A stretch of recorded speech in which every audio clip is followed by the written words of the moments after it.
Ај да ми бидеш живо и здраво, детуле. Да пораснеш големо. На лице бело и црвено, како тетовско јаболко. Наснага вита ела пиринска. Грлото бисер да ти рони. Гласот да ти биде како на Славејче. Славејче, наше убаво.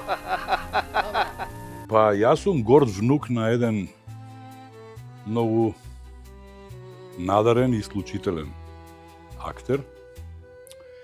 Душманите велат дека беше комедијант. Но тој беше голем актер. Тој докажа дека 3 пати потешко е да се игра комедијата, околку сериозните драмски текстови, и дека не е лесно да ја насмееш публиката. Особено не по секоја цена, како што е модерно во денешни времиња.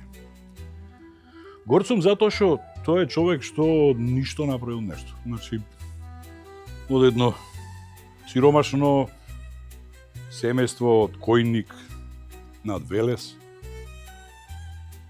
другаврувал со Кочо Рацин, тоа јас го дознав на 3-40 години кога имав. Снимаше едно интервју за хрватска телевизија. Сега тоа беше популарно на социјалните мрежи.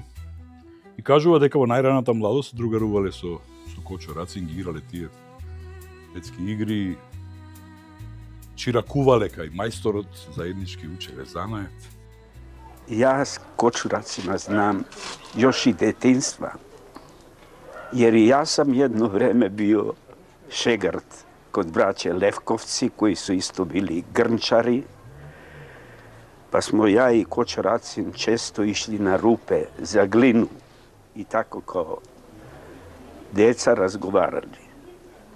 Od kako sam se ja otisnuo u široki svet kao putujući glumac, izgubili smo se.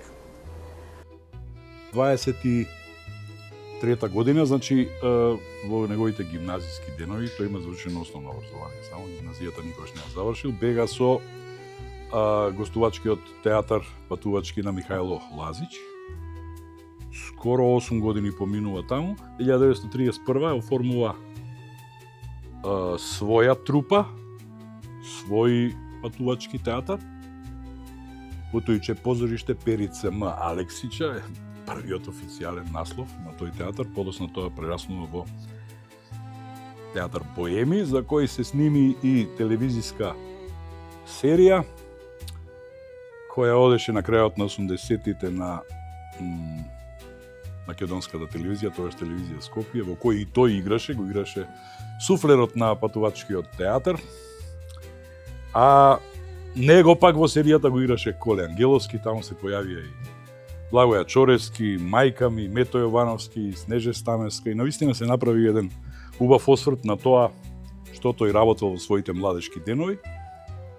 И 1939 година е примен овде во тогашното Српско народно позориште во Скопје, кое некаде пред крајот на војната, 1944 станува партизански театар, бидејќи поголем дел од актерите одат во планина, нели? И од тој Кочо Рацин, партизански театар, всушност се раѓа македонскиот народен театар, и некако ете гледаш како се поврзува таа тој некој круг животен, како тие искрени детски другарувања со Кочо Рацин, тој подоцна ќе го оформи театарот, што ќе го носи неговото име, затоа што тој загинува 2 месеци пред да се оформи театарот. И еден куриозитет, значи семејството Парличко и Џамбазови е вработено во Македонскиот народен театар од 1939 година. Да ви кажам, значи тоа е како му доаѓа. Многу време. Петр Прличко е една икона, еден фантастичен човек, кој го запознав уште малечок, па на некои 7 години доаѓав тука во стариот театар, нова дестинација од прилика, каде сега и овој современиот македонски народен театар. Не за друго, доаѓав кога беа пробите да седам на овакви пошироки беа фотели, убави со убаво кадифе, исто црвено како сега вака прилика. И тука ме забележа Петре, кој беше директор, беше артист, беше режисер, еден од основачите на македонското глумиште, заслужен човек за нашата култура со многу награди. Она што тој го забележа, дека седам тука, а немам некој возрастен околу мене, ме праша чив сум. Викам, јас сум близко, живеам во ова мало, меѓутоа сам си доаѓам, ми се допаѓа тука и така сакам да си седам во овие фотели и во овој амбиент, убав да уживам. Одлично. Кога сакаш доаѓај, слободно седи, само немој нешто да гребеш, и многу ни се скапи овие фотели. И уживај, а овие што пробаат тука и што глумат, ништо не знаат, немој со нив да се занимаваш, да не те интересира. Амо молчиме, јас ти сите, каков народ сме ние. Не молчам јас, синко. Само ти не можеш да го чуеш моето викање. Наведни се над својот снот. Ако се везде не се ведневме, бегот не ќе ни стоеше над глава со камши. Што е? Онемевте ли? Песна, браќа, и додиме таму каде што сме тргнале. Прстен ми падна, мале, прстен ми падна. Прстен ми падна, мале, отаде река. Тој беше народен човек, од дома беше диктатор, тоа никој не го знаеше.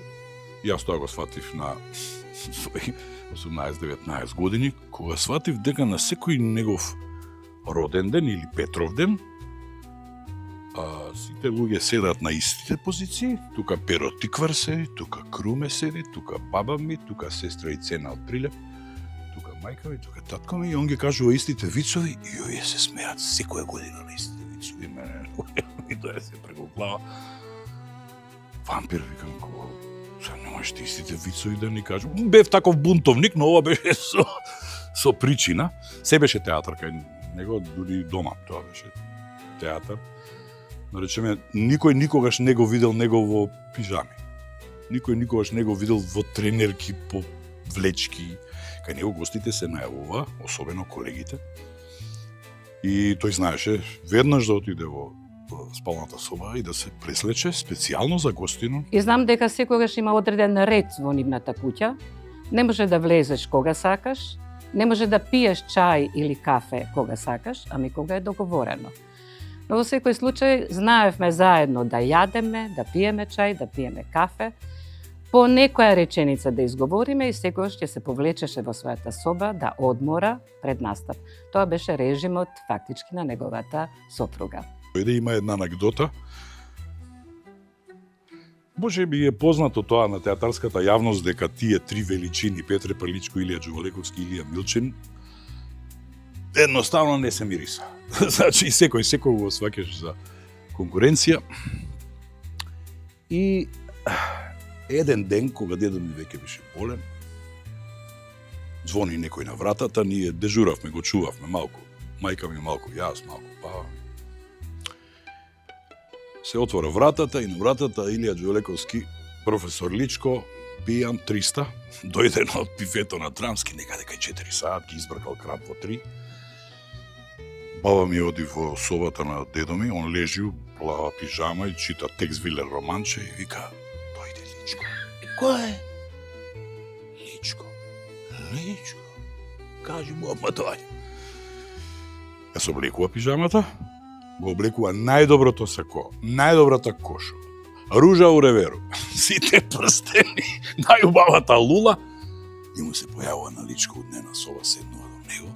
Личко дојде да види кога ќе умре вампиров.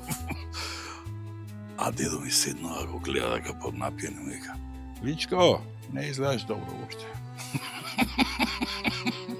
Би сакал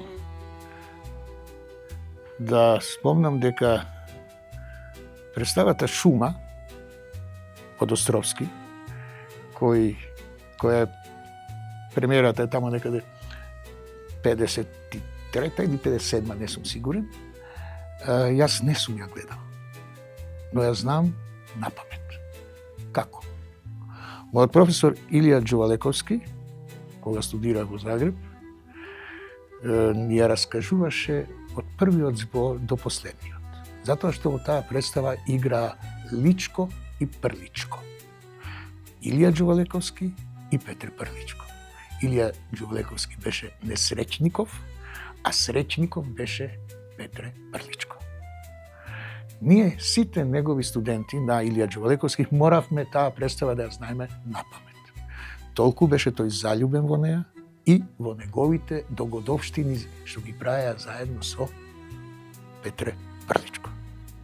Има исто анегдота за неговата комеморација. Во ќошот Илија Милчин и Илија Джувалековски најмногу плачат. И никој мене мајка ти, баба ти, волку не плачат. Шо се испоразплака ови? А века, они се следни. Затоа плачеле, не за дедо ми. Он беше многу интересен што дури кога отиде во пензија, која почувствува таа слобода, дека не е врзан од театарот за проби, дека мора да оде. Тогаш вика, што ми требаше да одам во пензија? Сега работам 4 пати повеќе, а тој веќе на 80 години веќе сакаше само да риболови, да патува, да ужива на сонцето и така натаму. Но ете, него држеше место. Бевме, снимавме во Хрватска со Борис Дворник и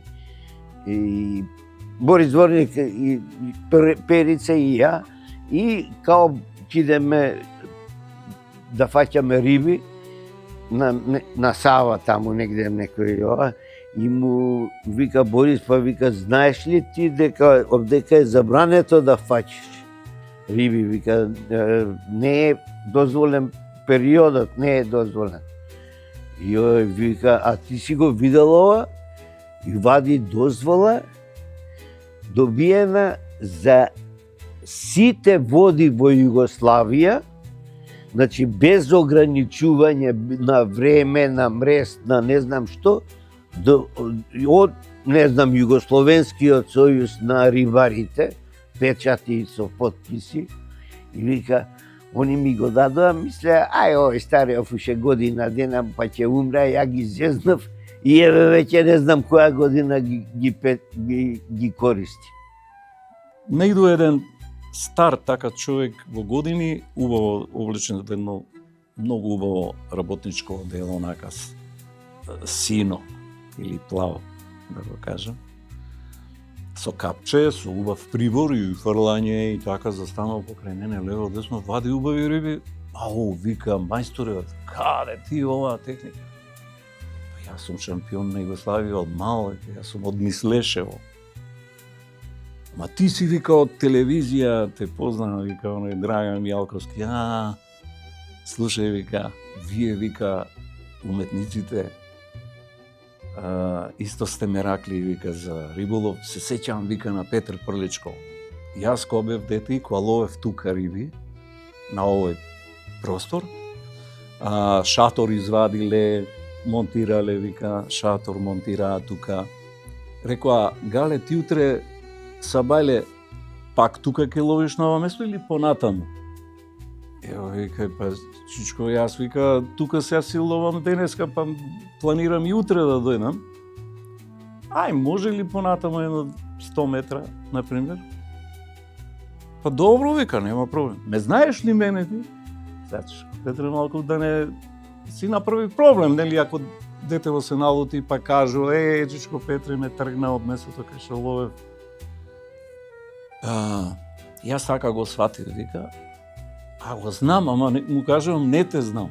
Не те знам, чичко, кој си? Овој други, не го знам ни него. И тој некој глумец. И ништо. Они си фрлаат, не може да извадат. Вика, леле, вика, А бе, Гале, вика, ти што им правиш на овие риби? А јас понатамо, вика, си ловам и си вадам уште по некоја риба. Па ги носам на пазар од Струга. Слушај, вика, еве ти 100.000 денари, даја оваа вречева со риби. Тие, какви се плетени. И утре, вика, ние на ова место, вика, ке тераме, ти сега што беше, а ти понатаму. И се сеќавам дека некаде во моментите кога ме примија во драмскиот театар, тој за последен пат ја играше сомнително лице во Македонскиот народен театар, во тогашниот театар Центар. И тогаш најдов податок дека таа представа ја играл 44 години. И ја играл скоро 1000 пати, 900, не знам, многу малку му фалеле за илјадарка, но со оглед на тоа дека ја правил и во Врање, ја режирал и го играл и на неколку други места, и има одиграно преку 1000 пати, што ќе признаете на бројка за... Ете, јас сум бил мал дел од златните времења на драмски театар, кога 250, 300, 350 пати, лосовски патради. Ете, човекот ја сака, не да речеш да не ја сака. Пред некој ден, вак ми рече, кога би се родиле ние, господин капетане, кај би ни би утра? Изборував, не дека не изборував, туку кога девојчето не го сака. А зошто пак треба да го сака? И ти не ме сакаше кога се омажи за што не види каква си брешка. Речи не си настојувала. Па и не сум настојувала, не сум. Не си. Ја растегнувам работата поради она негова кривица. Си реков нека се сврши тоа, па после нека ја бара. Каква кривица, жити Бога. Кај си видела ти кај нас некој чиновник да го заболи главата поради некаква кривица. А после умен човек е тој, знае тој што прави. Ги искрал он сите актови, сега нема актови, нема кривица. И кога денеска гледам негови улоги, иако тоа е една друга глумачка школа, еден друг начин на поимање на театарот, меѓутоа кога ја гледам сомнително лице кој ја сними за среќа македонска телевизија, со негово главната улога и тоа на 75 години е тоа снимено, ете можам да се пофалам дека сум имал гениален дел. Значи човек што точно знаеше што е театарот, што се... Знаеш ти од 16 години кога ќе избегаш и кога ќе играш театар на секаде, на сред село, пред селската чешма, во локалната кафана, во паркот, во ова и при тоа преидеш во национален театар, па станеш и голема звезда, тоа е за почит. За почит особено е тоа што тој бил популарен во време кога немало телевизија. Имало само театар и филм. Немало телевизија, немало весници со трач рубрики, интервју со познати актери и така натаму. Што ти кажува тоа? Тоа ти кажува дека во тоа време сите одале во театар. И затоа сите го препознавали. Или сите одале во кино. Сега тоа е сведено на 20%, да речеме, од тоа време. Поминаа веќе 58 години од тогаш, за периодот за кој сега збориме. Тој беше доста строг човек.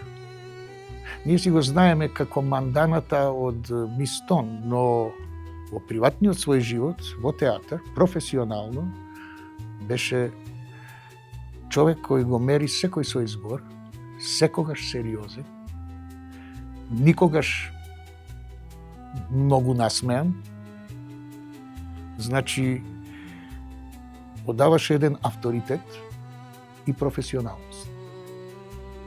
Кога се припремаше пред да почне представата, знаеше да биде меѓу првите, дојден во театарот, веќе облечен, нашминкан и длабоко концентриран. Без разлика која улога играше, дали е улогата драмска или улогата со комичен некој карактер, диапазон или како да се нарече, беше голем тремаджи. Сега вие ќе се зачудите, ќе кажете, опа, од кај сега Петре Прличко тремаджија? Беше тремаджија, ама во она позитивна смисла. Ние така тоа го нарекуваме. Позитивна трема. знаеше да бара тишина, знаеше да бара од другите концентрација и влегуваше во своите улоги апсолутно авторитативно, професионално. Тако беше. Ние другите не знаевме како да му се обраќаме во смисла на како да му кажеш сега. Другар Петре не идеше од наша страна, помладиве. Господине Петре кај нас не беше вообичаено. Чичко Петре да му кажеш, па и тоа некако не е својствено. Ние му се обраќавме со вие. Извинете, вие што мислите? Вие и така натаму. Тоа беше нашиот однос кон него.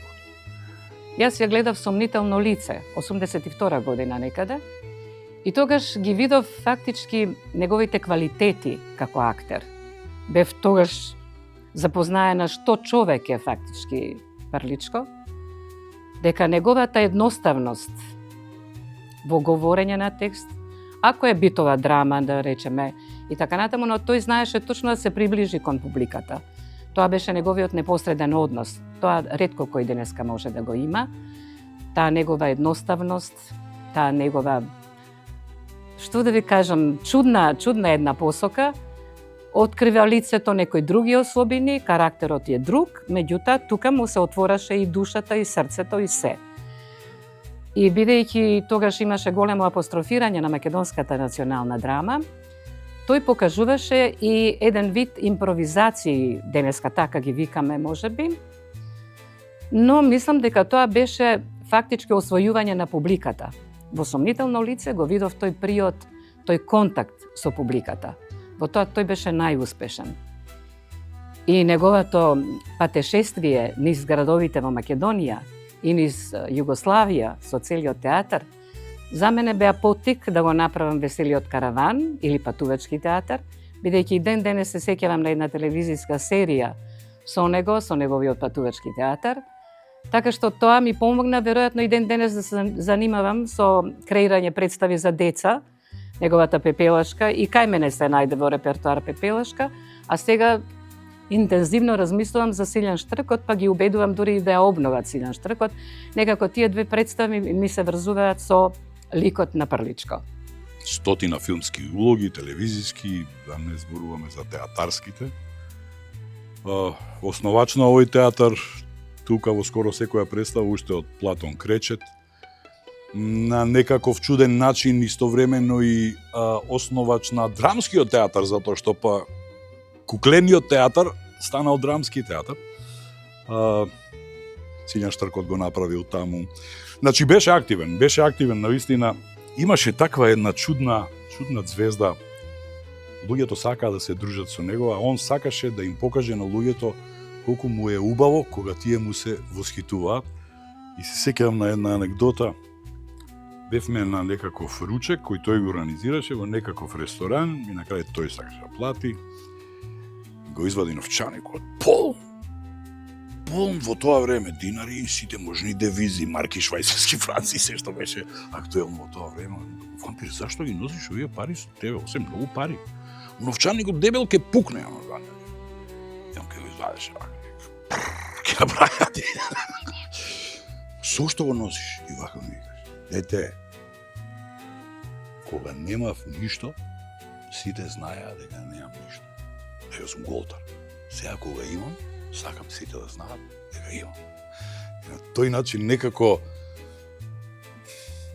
некако сакаше да покаже дека човек треба да се радува во животот кога од ништо ќе направиш нешто. А и многу да се насекира кога од нешто ќе направиш ништо. За среќа, тој беше човек што од ништо правеше нешто. Деле се ти Кузма? Јас сум дете. Од каде ме познаваш? Со години не сум идел во нашиот вилај. Те видов наслика со тате. Јас сум му син. Ти си Климе на Јанет. Да, стрико Кузмани. Носиш здраво живот, татка? Да. Носам. Како да ти кажам, Види ва момче. Јас се видам од Америка. Па знаете, како и секој голем артист, тој сакаше, имаше потреба луѓето да го почитуваат, да го ценат и на некој начин имаше потреба дури да се покаже така малку. Јас се сеќавам, ние имавме турнеја 67-та на лето во Бугарија, Пиринска Македонија. Имавме свој автобус. Театарот имаше свој автобус, свој шофер кој беше на плата во театарот. И ние поедовме на 15-дневна турнеја по сите градови во Пиринскиот дел и поедовме во ваква колона. Опел, Олимпија, автомобил, Раде Мадич и Спициентов го вози. По него оди Фиат 1300, Перица Првичко го вози и потоа автобусот со целиот ансамбл. И така се одеше од Скопје до граница и после по цела Бугарија. Тој мораше да биде во својот 1300. Тоа ми остана како една слика, како Македонски народен театар, на автобусот пишуваше Македонски народен театар, или патува низ Пиринскиот дел на Бугарија. Со него имам снимано неколку филма и неколку серии. Например, еден од поголемите филмови што ги снимаме беше До победата и под неа, на Вардар филм, еден спектакл, Жика Митровиќ го режираше и Перица играше таму еден амал. А Перица не беше некој голем човек за да биде амал, за да може да изгледа како носач. Меѓутоа, он беше невероватен мајстор на шминка. И сам себе се шминкаше и секогаш, за да изгледа така страшно, например, еден детај што го направи, кошулата вака откопчена и овдека залепи влакна. И демек, знаеш, ода човек со влакна мора да е јак. Зошто лошо? Ке роди земјава, а не ја чуваме. На старост војници стануваме. На, заграј си ја душичката.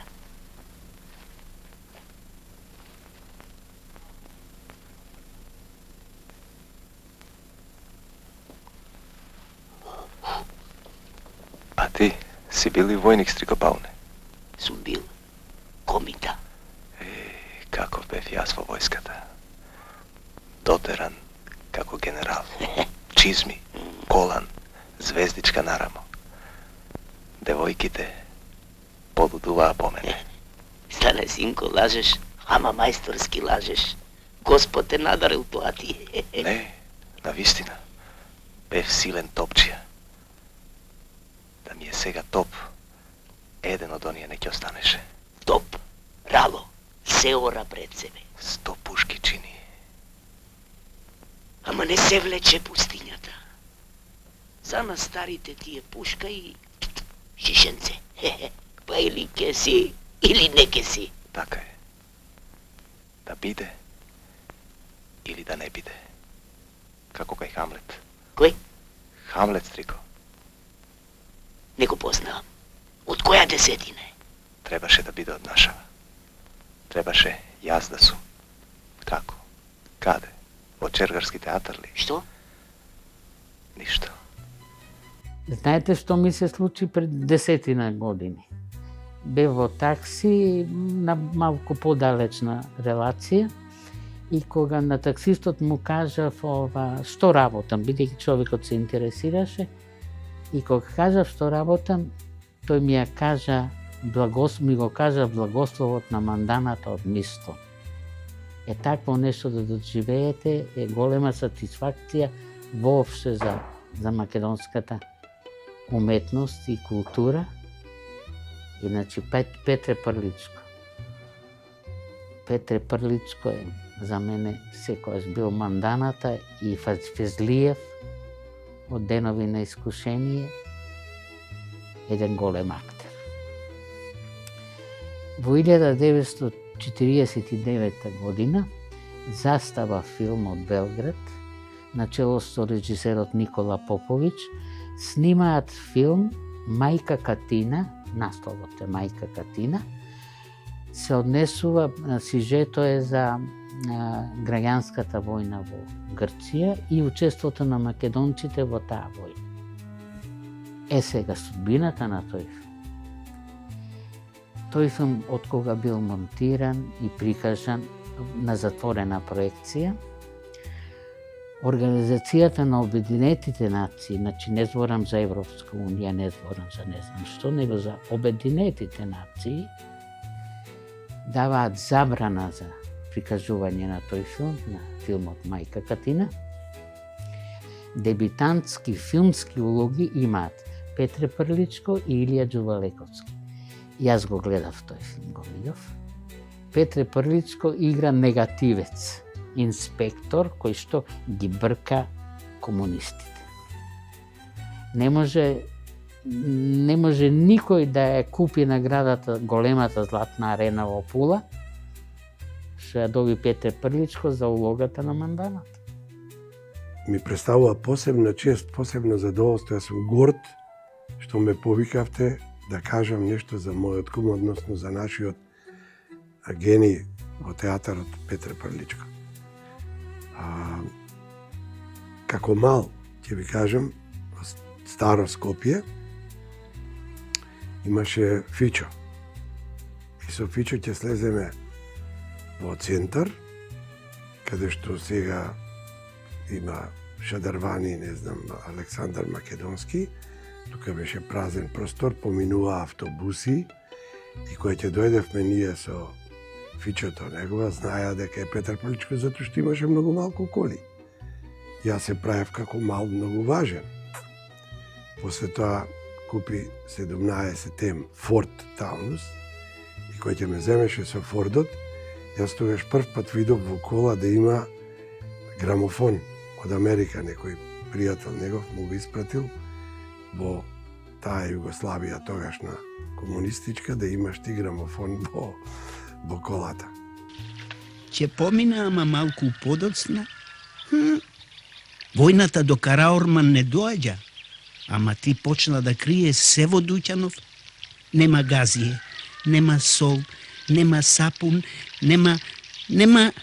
Ништо нема. Море, ке те лавне кучката, да знаеш. Има ракија. Тука ајде, испијте оти затвора. Море, ракија има и дома, ама куќа без газие, без сол, без сапун, тоа ти е куќа на тркала. Кога заврши, веќе стана фактер, нели, во драмски театар. Ја игравме Салон Хармони. Булки Крешините, пардон. Булки Крешините игравме и Комедијанти, каде што јас го играм татко ми во Боеми, така се викаше трупата на мојот кум Петре Прличко, во која што играше татко ми уште од млади години. Добре. А што ќе правиме сега? Сега, ќе правиме сега. Сега ти ќе си одиш дома. А јас до вечера ќе покопам во Бавчава. Пред вечер ќе ги запалам сигналите, едно ракијче и јампала гостивар. Чичко Ставре, што е тоа што се цеди од булките кога ќе ги скинеш? Нешто бело. Тоа, цветињата плачат, внуче, што сме ги скинале. Јас одгледувам цвеќиња, ама никогаш не ги кинам. Тука се сретнав со Петре Прличко, тука беа возрастните. Средната генерација се иселија од МНТ и отидоа да се формира драмски. Така да јас и Анче бевме единствени млади и станавме пар во сите представи, да не зимаат. Прво се сретнавме, првата представа, колку сеќавам, беше Фома. Го играше Фома Фомич. Петре толку беше брижен околу улогите, ако нешто научив од него, а што го немаше на академијата, оти тука на лице место, како да се чува улогата. Зашто представата зависи од глумците како ги чуваат улогите. Таа ќе трае подолго или пократко. Иако е добре, иако е лошо. Петре имаше, дека тие беа возрастни наспрем мене. Интересно што забележав, тој во гримјоната седи на чошто и си меморира текст, а до огледалото е ставено една голема хартија, да не го викам пак папир, на која има букви. Се загледав јас во тоа, ама ништо не разбирам што е тоа. Тој така ја учи улогата. Секоја буква му е збор, ама само он ги знае.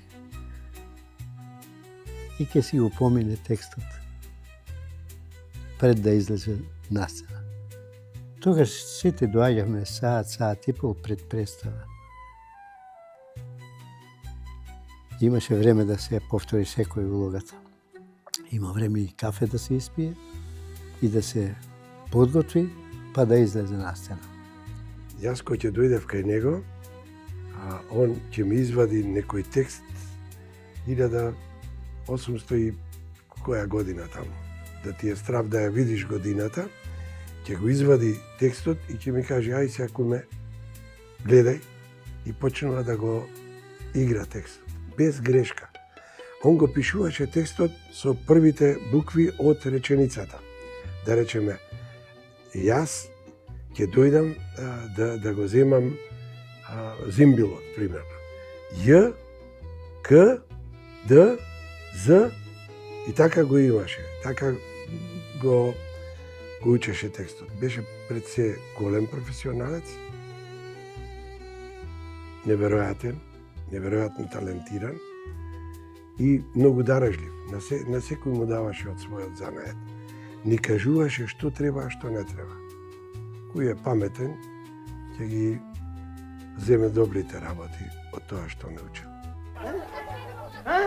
Што сте си изме собрали? Свој леп јадете, туѓо гајле берете. Хајде дома! Дома! Дома! Што е ова, гале? Каква е ова викотница? Цела сурија соседи се собрало пред куќава. Сирајори, ај дома! Дома! Дома! Али има домаќин во куќава, али нема. Каде е Зарија? Зарија! Зарија! Ај вие, бре! Дома! Домаќин ли си ти? Што е ова? Ама работа! И на крајот, ете една желба што сакам да ми се исполни. Некој некаде во последно време спомна дека еден од театрите би требало да се вика Петре Прличко и јас ќе бидам многу среќен ако тоа се случи. Уште посреќен сум дека постои и фестивал кој се вика Петре Прличко, кој се одржува во Велес, во неговиот роден град. Јас дори сум и првиот добитник на наградата за животно дело Петре Прличко. Еве и оваа година игравме представата 12, таму и некако јас бев многу мотивиран, моите колеги заедно со мене. И така, и среќен сум што си се осмелила да го направиш ова е еден голем потек и нешто што требаше да им текне на некои други луѓе кои се задолжени и платени за тоа. Ете, толку за мојот дедо. Остана уште само да ви го покажам прстенот кој го добил како наградата Гавела. Тој е единствениот македонец што ја има добиено таа награда. Тој, како и многу други предмети, се оставени во музеот, во Македонскиот национален театар и публиката може во секој време да ги види, но прстенот само ние ќе можеме да го отвориме и ете за прв пат да го ставам на раката и јас. Ова е оригиналниот костим на Јеротије Пантич за представата Сомнително лице, направен 40 и некоја година, од страна на гениалниот Василије Поповиќ Цицо, кој бил и сценограф на таа представа, а ова е тоа што ви го ветив, директно од Музеот на Македонскиот народен театар. Ова е прстенот, наградата Гавела, и до крај го носеше, дури беше препознатлив Овој прстен има играно сигурно во едно 10 филмови и во едно 5-6 серии. Не го вадеше од рака, толку многу му значиш. Еве го, сакаш да видиш поблиску?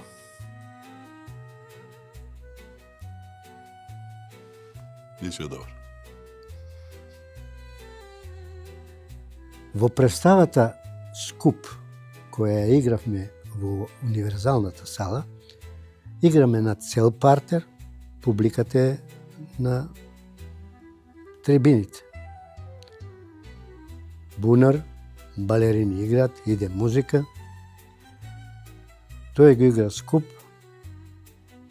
Јас и Анча сме пар, јас сум мунува и сум качен горе кај рефлекторите. Тој е 2-30 метра горе. После ги прекинаа со едни печурки салата. Иде музика, балерините играат. Петре иде од таму, веќе му се тресеше раката. Анче иде од таму и ка Муно, ме бара. Јас се појавам од горе и фрлам една кукла облечена во мој костим. Таа паѓам меѓу трибините. Додека не истрчаат колку е партерот за 30 метра, не знаат дали има човек. Емил Рубен е докторски син. Вика, не го гибајте, не смее да му знае да како се постапува. Гледаат кукла. Јас веднаш се јавив горе. Ова многу оштро отпадна. Не очекував дека толку ќе влие. Си викав, будал, што направи? Петре вика, ја мислам, отиди и представи и прослава. А прослава 50 години уметничка дејност на Петра. Нема, останав ја горе. Прва генерална пропадна. Останав горе, не смеам да се симнам. Чостаров режира, Бранко му е асистент. Тие се на трибината и Чостаров му вика на Бранко, Бранко, това е многу остро. Он мисли дека асистентот го има изрежирано. Ништо, вечерта кога се стебни, се спуштив и излегов. Ги најавуваше сите, он беше главен, значи промотор на манифестацијата и вели за сите песни што убаво ги пее, теми за радости и таги, настапува за сите вас, нашиот Јалковски драги во Рима. Ете, тоа беше таа најава. Петре Прличко е легенда и дел неизбричлив од македонскиот театар. Иако создавал како пред меѓу двете светски војни, после Втората светска војна, речиси до последен миг беше на сцената. Тој знаеше представата да ја одлучи. Ако се заигра, наместо саат и пол да трае саат и 50 минути, например. И Петре Прличко е тој што не може да се избрише од историјата, или да се заборави, или да се занемари. Затоа и Велешкиот театар го негува неговото име. Па ти си веќе добио едно парче. Чекај. Шта е? Значи, ко умие njemu двие, а? За кога си хтео и друго парче? За никога, јас сам сам. Како сам? Тако. Зашто си хтео и друго парче? А? Едно за сутра, о мени нема ко да брине. Чекај. Ја и ти се познаемо. Ти беше оно бабин син. Баба ми умрла пре месец дана. Сад живим сам. Сам. Види ти njega. Sam.